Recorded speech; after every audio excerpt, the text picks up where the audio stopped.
Every once in a while, I do interview here on my porch down here in the Outer Banks of North Carolina, and it's most appropriate because I've got Chris Bickford here. He's an Outer Banks boy even before I was. And Chris, what's the name of your new book? It's called Legends of the Sandbar. That's the second title. The original title was After the Storm. But I had to change it because there were so many storms, nobody knew exactly what I was talking about when I said What After are the you Storm. talking about? What is it about? Well, it's about the surf culture on the Outer Banks, but it's more immersive than that. It's sort of an impressionistic. The surf kind culture. of What does that mean exactly? What do you mean by the surf culture? Well, really, it's about the experience of what it's like to live here and to surf here and be part of the community and the history of people that have surfed here. But I mean, do you think there are people who live here for the surf? Oh, absolutely. Yeah, absolutely. Yeah, that's what I don't think everybody knows. Yeah, no, this is a place. This is sort of it's a bit of a mystique that the place has. Actually, there's a lot of surf here, and there's a lot of people who live here because of the surf. It's just that it's not as consistent as a lot of other places. You really have to wait for it and look for it, and that's a lot of what the process is. It's waiting and watching, and that's why the original title was called After the Storm, because usually you have to sit through a storm, watch the way the wind Well, don't patterns confuse change. anybody by keep talking about the original. Okay, all right, okay, all right. The book is Legends of Legends the of the Sandbar. Okay, all right. So let me tell you how the whole thing started. Please, All you right. got the book. You got the picture. This is this is what it's gonna look like once it gets printed. This is basically a prototype. Wait a minute. We've shown some of these pictures before, but it never hurts to go over some of this stuff again. So you've got a lot of in-water shots that you shot Yeah. with that camera, right? Yeah. So you're a surfer yourself. Yeah, that's pretty much how the whole thing started. And I he's a was out there. professional photographer.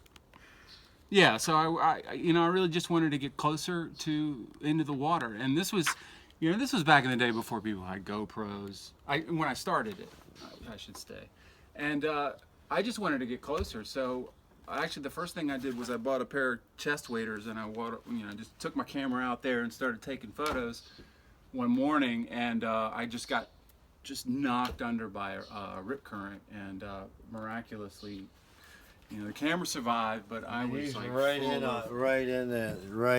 in the wave there. You see a lot of good in-water surf shots in surfing magazines and everything, but I think you've taken this one step further. Yeah, it's a different kind of thing because, for instance, there's the experience of, the paddle out. There's a lot of in-between moments that I'm and a lot of good sort of a little people bit shots. Yeah, and a little bit more in terms of like the in-water shots. There's a lot more abstraction to that just gets a little bit more into the kinetic, visceral feeling of what it's like to be inside the water.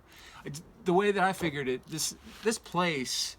The weather changes so much, the earth changes so much. I mean, you could go up on Jockey's Ridge and just shoot every day and get a different picture of almost the same place because the earth just keeps moving around here. And the same thing with the ocean. The ocean's always changing. Sometimes it's big and stormy. Sometimes it's really calm. It's flat, and then suddenly, some surf comes. I love this picture. I mean, I know it's got nothing to do with surf, but it has everything to do with surf. Yeah, well, there's still surf there. There's still, and there's the storm that makes you got a storm coming in. So, beautiful picture, wonderful. Yeah. So, the reason that I, aside from the fact that I really enjoy surfing and I think visually it's a lot of fun to shoot, it's also probably the most immersive experience that you can have of the shoreline, of what happens on the shoreline. When you get out there and you're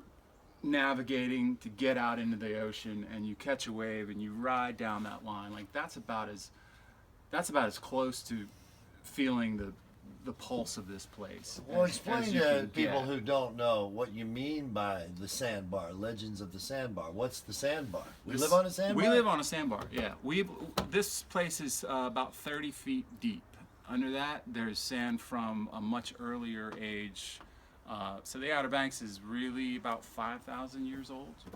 And it's, like I said, about 30 feet of sand. And moving all the time. And moving all the time. And it's nothing but shoreline. I mean, it's nothing. There is, if you look on a map, Like for instance, if you look on a map here, you can see the Outer Banks is just a line that just goes down the coast. It's nothing but shoreline. On the other side, it's all water.